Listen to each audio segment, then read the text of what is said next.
Welcome to my YouTube channel. I'm Pauline from Pauline's Quilters World. I just want to clarify a few confusions that happen about our Sasher collection. We have so many different colours and sizes, and some people get confused by what to use for what project. So I just want to explain a little bit about our blue set.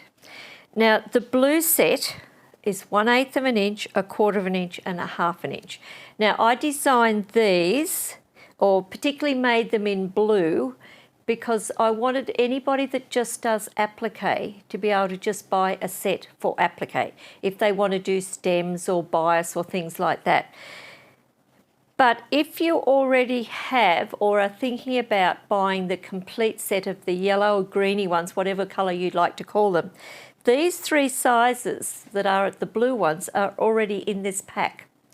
But if you're a person that just wants to buy a small set, I would suggest you buy the set of 3. So these 3 tools here were what were used to make all the bias for this gorgeous quilt behind me. Now, this is a pattern that we call Ebony and Ivy. This was designed by Peggy that works for us. It's a quilt as you go quilt, but let's just talk about the bias. You can learn how to do the quilt as you go techniques on our other YouTube videos. But here we've used 1/8 of an inch bias, and here we've used 1/4 of an inch bias. Some of them we've used 1/2 an inch bias. And it's very, very easy to make a quilt like this, a stunning quilt like this. You could do it out of that set of 3. But if you were going to join it together quilt as you go, you might prefer to buy the big set. It's, as I said, it's a quilt as you go quilt, so we quilt the fabric first, then we do all the applique over the top of the quilting. So I'm going to demonstrate the 1/4 inch one, and then I'll go back and demonstrate the 1/8 of an inch. And how I use to make the 1/4 inch, we do with the 1/2 inch as well. So to use the 1/4 inch tool, I always cut my fabric double the measurement of the tool that I'm using. So 1/4 of an inch, cut your fabric 1/2 an inch. And I've cut this on the bias because if we were making the quilt behind me, we would need it on the bias to go around the curves. But if I was only going to do straight lines with my strips of fabric, I could cut them on the straight grain. So we do what we do with all of our other tools. We just fold the ends in till they meet, iron the first little bit, and that can be a little bit fiddly, but just take your time. And that's why one of these little mini irons are brilliant for using these tools. Now, when we're going to thread this into our Sasher tool, we need to have this folded edge facing down. So for the 1/8 and the 1/4 inch tools, the fold is always facing down. All other sizes, the fold is facing up, or the raw edges are facing up. It's just on the 2 small ones, if we have the raw edge facing up, it doesn't stay folded for some reason, so it needs to be facing down. Pull it through a little bit. Use your double fork pin into the end because we want equal tension on both sides of that strip of fabric. Just make sure this tool is running right and smoothly for you. Just pull it down a little bit and push it back. Hold your fabric so it stays nice and straight. The curve in the tool is designed to fit the side of any iron. And all we do is push. And there we go, making our beautiful, beautiful 1/4 inch bias. It is so easy to do. And you notice I'm running the iron over it a few times. Well, I need to get lots of heat into that strip of fabric so that it holds its fold. And I know this is black, but if you could see this really, really close, you can see the edges are met absolutely spot on perfect. Now, there is a little video on our YouTube channel. If you are challenged with making your small bias strips, please watch the video on the reason that your bias strips may not work through the sashes. It's all about how when your fabric's cut on the bias, it can shrink when you put a hot iron near it. So watch the video there and watch what I recommend to get rid of all of those problems. Just continue moving it down. And then you've got your beautiful, beautiful piece of bias. Now to apply this, just to take you one step further, I'm just going to cut this in half. Here's my quilted piece. And to quilt things like this, have a look at our website because we've got some fantastic quilting templates for you now.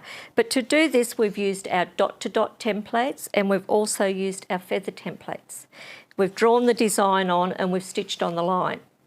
So it's very, very easy. So I want to recommend that you look at all those other tools and watch all the other videos on how we do these sort of things to make it really easy. Now to put our bias in place, we're going to use the Roxanne glue basted. We're going to run the glue wherever we want that bias to go. And we're going to just, with the iron it in place. And it can't get any simpler. And there's no way I'm burning fingers. There's no way that I have to worry that my bias is not going to be the right size, that it's not going to stay even. It goes on absolutely perfect. So now I would stitch that on by machine with a straight stitch on either side. I wouldn't stitch it on with a twin needle, like a lot of people ask me, why would I not stitch it on with a twin needle?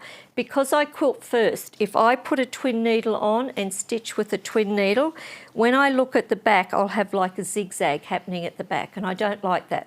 So I prefer to stitch on either side with a straight stitch, and it sits on there absolutely perfect. Now to make our 1/8 of an inch, we're still going to put it through the 1/4 inch tool.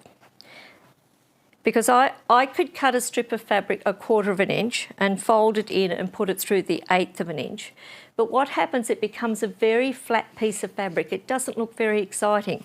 But if I cut a strip of fabric 1/2 inch wide and put it through the 1/4 inch tool first, like I've just done, then I come back and fold it in half again.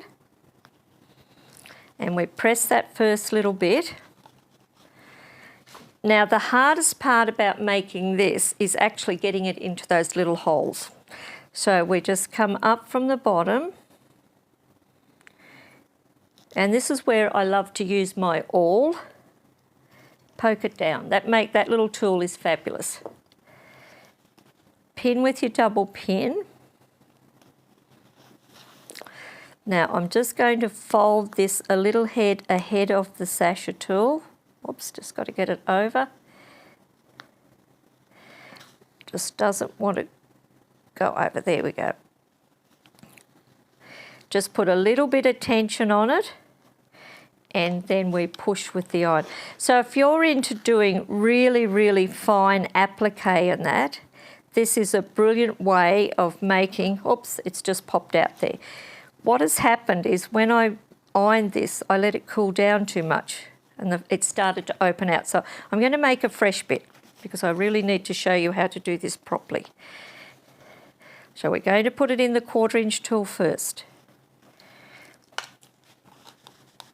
And that's a really good tip. Don't let it sit there for too long, otherwise it will start to open up. So up and back down through the hole.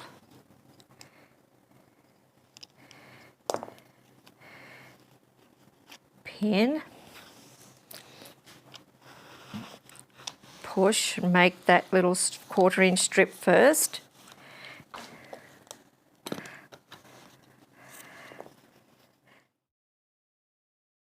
So this is the 1/4 inch piece that we put through. So I'm going to fold it in half now and press the start. That's the fiddly bit.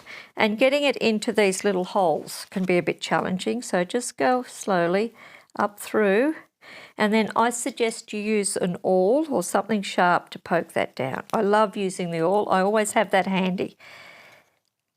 Then we pull it through and pin with the double pin to that ironing surface.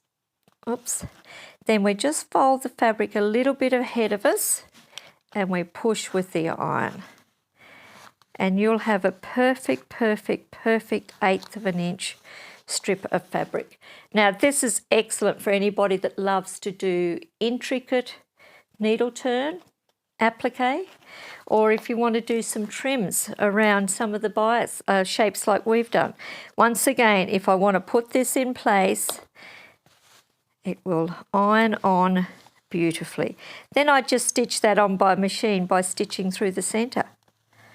And look at that, isn't that beautiful? So that's what the Sasher tools will do. So I would suggest, if you're somebody that just wants a small set to do some intricate work, that would be the set for you.